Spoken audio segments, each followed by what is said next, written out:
तो बच्चों आज हम करेंगे हमारे चैप्टर 4 के क्वेश्चन आंसर जिसका नाम है the kingdom of the fools. तो हम सबसे पहले अपना क्वेश्चन देखेंगे। सबसे पहला क्वेश्चन है what are the two strange things the Guru and his disciple find in the kingdom of फूल्स।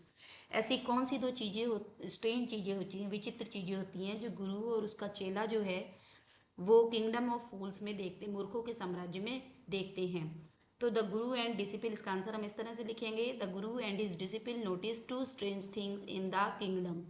ठीक है, इन किंगडम ऑफ फूल्स। तो गुरु और चेले जो होते हैं वो दो बड़ी विचित्र चीज़ें जो हैं किंगडम ऑफ फूल्स में देखते हैं, मूर्खों के साम्राज्य में देखते हैं। पहले तो क्या थी, people work during the night and slept during the day.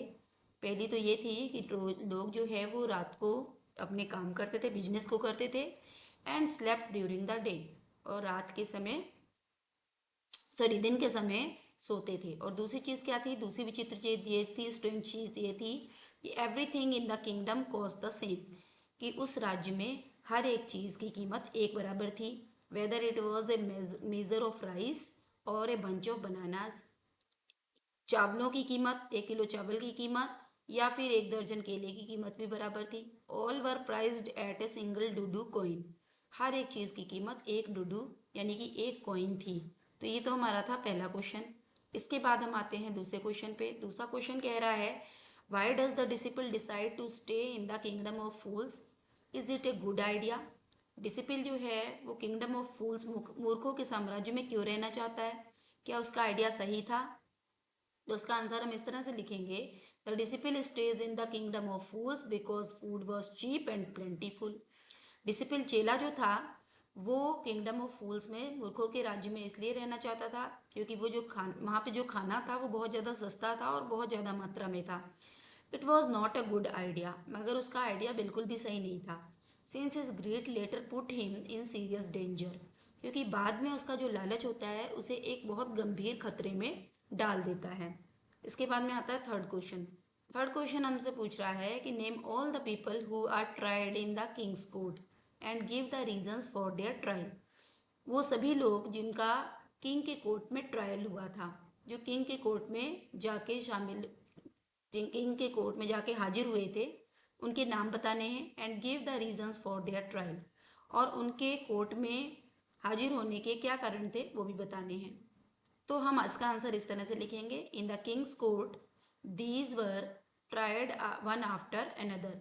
ये कुछ लोग थे जिनका एक के बाद एक कोर्ट में ट्रायल हुआ था। पहले था द रिच मर्चेंट, सबसे पहले अमीर व्यापारी, फिर ब्रिकलियर दीवार बनाने वाला, द डांसिंग गर्ल उसके बाद डांस करने वाली लड़की, नर्तकी, फिर द गोल्ड स्मिथ सुनार, and finally the king himself, और उसके सबसे बाद में राजा खुद।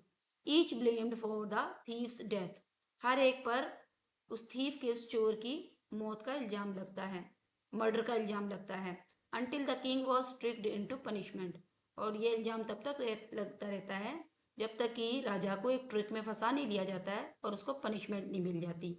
इसके बाद में आता है चौथा क्वेश्चन। और चौथा क्वेश्चन हमसे कह रहा है, चौथा क्वेश्चन हमसे पूछता है कि who is the real culprit according to the king, why does he escape punishment. राजा के अनुसार जो होता है वो वास्तविक कल्प्रिट जो है, अपराधी जो है वो कौन होता है, why does he escape punishment, और वो सजा से कैसे बच पाता है। According to the king the rich merchant's father now dead was the real culprit. राजा के अकॉर्डिंग जो रियल कल्प्रिट होता है, वास्तविक अपराधी होता है, वो उस अमीर व्यापारी का जिसकी की दीवार चोर के ऊपर गिरी थी उसका फादर होता है, क्योंकि अब वो मर चुका है। Since he had house built with the weak wall, क्योंकि उसकी दीवार, घर ने अपने घर, उसने अपने घर की दीवार को बहुत कमज़ोर बनवाया था। He escapes punishment because he is already dead, वो सजा से इस तरह से बचता है क्योंकि वो अब मर चुका होता है। So the blame is shifted on to his son, इसलिए उसका जो दोष होता है, अपराध जो होता है, वो उसके सन को शिफ्ट हो जाता है। द प्रेजेंट मर्चेंट, जो कि हाल में, जो कि वर्तमान समय में खुद एक व्यापारी होता है। इसके बाद में पांचवा क्वेश्चन आता है। पांचवा क्वेश्चन हमसे पूछता है what are the guru's word of wisdom when the disciple remember them. गुरु के बुद्धिमानी के शब्द कौन से होते हैं और चेले को उसके शब्द कब याद आते हैं।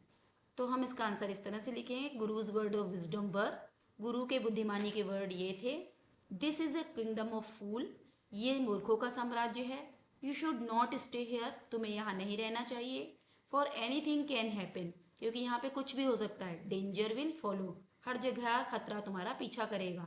The disciple remember these words much later, और डिसिपल को उसके वर्ड्स जो हैं बहुत बाद में याद आते हैं। When he is sentence to death, उसे उसके वर्ड्स उस समय याद आते हैं जब उसे फांसी की सजा सुना दी जाती है। For no fault of his own, और उसे ऐसे अपराध की सजा दी जा रही होती है जिसमें उसकी कोई भी गलती नहीं होती है।